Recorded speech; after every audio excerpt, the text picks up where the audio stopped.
Hey guys, hope you're going well. I'm here with my friend Nicole, Hi. better known as Nics&Nacs here on YouTube, and today we thought we'd just sit down and talk through some of our favorite movies of 2015. It's been a crazy year for movies. I've seen so many. Actually, although we were talking earlier and I feel like you've probably seen a few more than I have. Yeah, I've seen a lot of movies this year. I was just going through our list. I'm like, I've seen this and this and... We were comparing notes and I feel like, yeah, you've seen so many.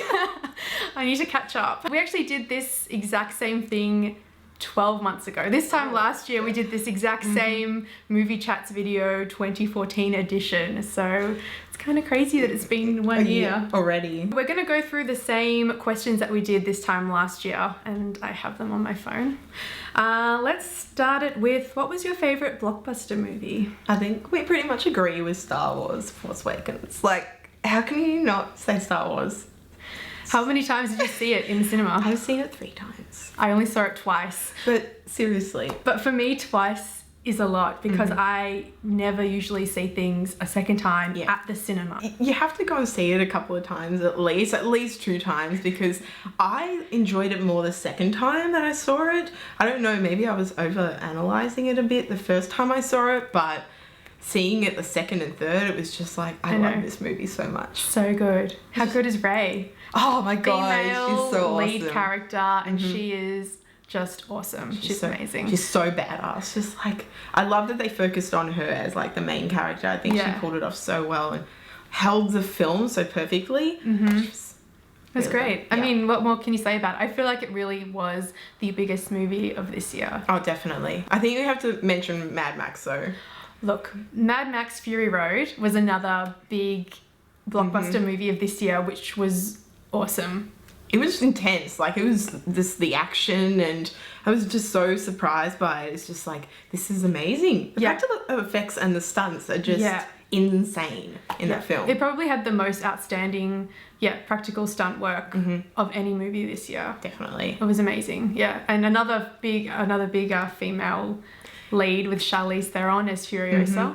Yeah. Awesome. She's pretty cool. What was your favourite indie movie? I'd have to go with Me and Elle and the Dying Girl. I think as a teen cancer movie, it wasn't like a normal one, like predictable, like all the others we've had. It was very different. I love the dynamic between all of the different characters and friendship, and it was very emotional and heartfelt. Very emotional. Very emotional. Crying and crying. I cried as well. It's just, you can't help it. But the good thing about sometimes those movies, they're so draining and emotionally you're just exhausted by the end. But I thought that this one just balanced it really well. Exactly. I'm going to go for my indie movie with It Follows. I think that was a really amazing indie horror movie. And it was something I completely did not expect. Super low budget. I think they made it for under $2 million. A relatively unknown director. He'd only done 1 or 2 things in the past. And it is so simple a story, but so effective and really scares you a lot. From what I've heard, like, a lot of people have said it's really, really, like, the way it looks, the way it's directed, beautiful. And it looks really awesome. But I haven't seen it, so you should see it. Yes. What was your favorite animated movie? I think I haven't seen one this year. And what was it? Inside Out. I thought it was so good. How interesting the premise of it is, just about emotions, but in such a different way. Yeah. Like, it was so original. Yeah. It was very, very cute. And the animation was really gorgeous. And I loved it. And again, I cried. There was a moment, and if you've seen it, you know the moment towards the end, and everyone just cries. It's very emotional. Like, and Pixar, like, it's obviously one of their best again. I've just been waiting for one of their more original ones to come back, you know, from all their other ones, and it just totally surprised me. I loved it. Yeah, it was really good. Yeah, I saw this one in cinemas as well, which I don't usually see a lot of animations in cinemas. I usually kind of wait till later on, but it was so popular. I thought this one was really, really popular. Everyone pretty much universally loved it. A movie that disappointed you, I have to go with the James Bond movie Spectre. I think a lot of people agree that this movie was just really convoluted, and in terms of the James Bond that you know and love, like what you want to see James Bond do, this undermined a lot of previous previous movies from the James Bond franchise. Absolutely. Casino Royale is like one of my favorite Bond movies of all time. And then coming from Skyfall, Sam Mendes, I like had really high expectations for it. And it just, Christoph Waltz was not used at all. I thought he was written really poorly. I was very disappointed. I thought that he could have been a better bad guy. Definitely. I'm going to go with Knight of Cups. It hasn't come out overseas yet. It came out in Australia and I saw it. Yes, very disappointed. Terrence Malick and Emmanuel Lubezki, that's how I pronounce it. That is my best attempt. I don't know how to pronounce it. I loved Tree of Life that they did. I watched that film and I was blown away by it. So I had really high expectations for this film. It is very strange. I hated it. I hated it. I was so confused. Hated. That's such a strong word. I know. I never use the word hate for a film. And I went into it, I'm just sitting there, I'm like, when's it ending? And it's not even a long film.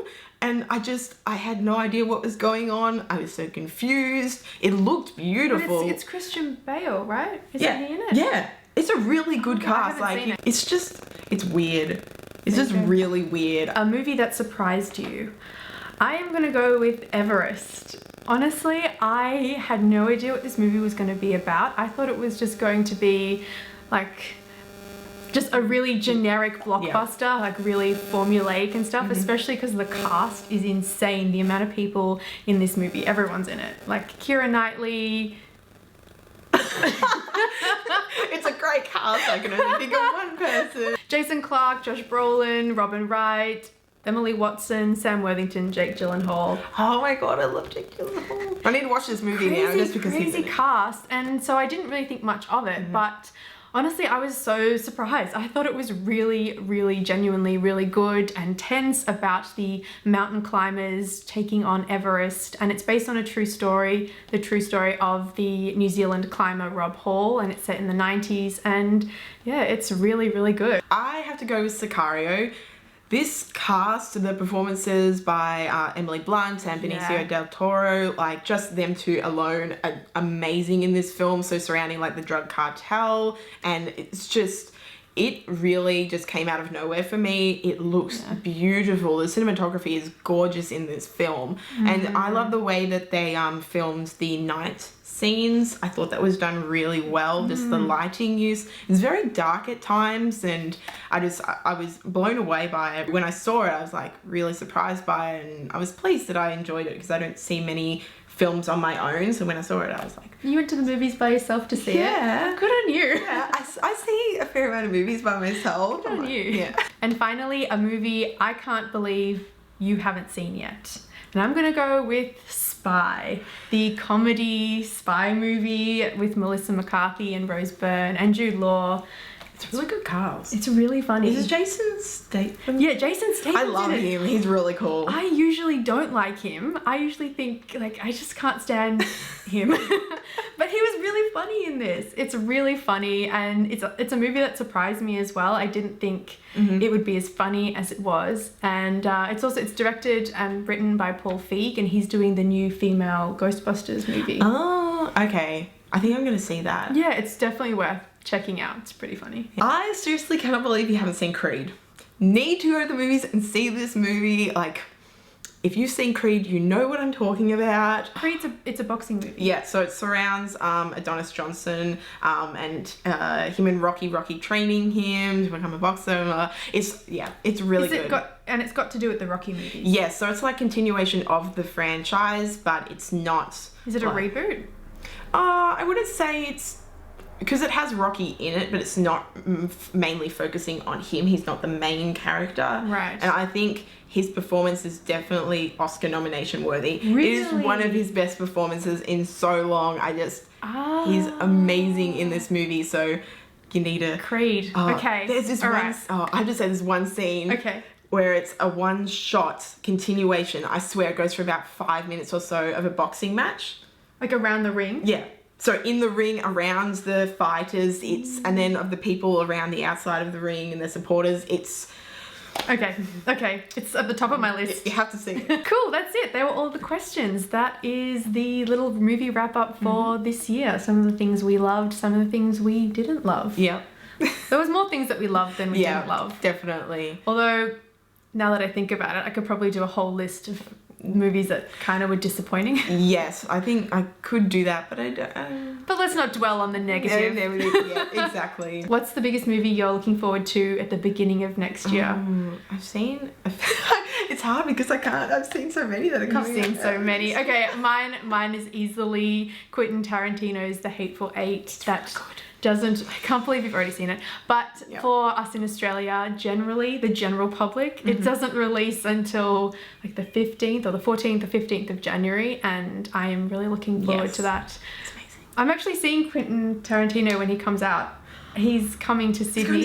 He's coming to Sydney. I was meant to see him in Melbourne, and then my tickets fell through, and I was so disappointed. No. Oh no, that's really disappointing. Yes. Well, I'll say hi to him for you. Thank you. We've got another Star Wars movie next year, obviously. Rogue One. Yeah, we've got to wait another 12 months for. And it's not even the trilogy, it's a different standalone movie. There's so many comic book movies coming out, Doctor Strange, Civil War, like heaps. I don't know, I'm looking, even The Jungle Book. Oh, yeah. I'm really looking forward to that. Yeah, the animation looks amazing in it. I like the trailer for that. It looks really cool. Cool, guys. Thank you again so much for watching. You can leave us comments in the comment section down below and let us know what your favourite movie of the year was. We'd love to know. And that's it from us, and we'll talk to you soon. Bye. You might not have seen. I lost where my train of thought was. Oh no, other way around, sorry. Oh no, wait. No. I'm gonna... That's okay, we'll just go with that. I'm sorry. I looked at my thing and I went to the wrong thing. No, well. That's it. Okay. Yay. Okay. Bye-bye.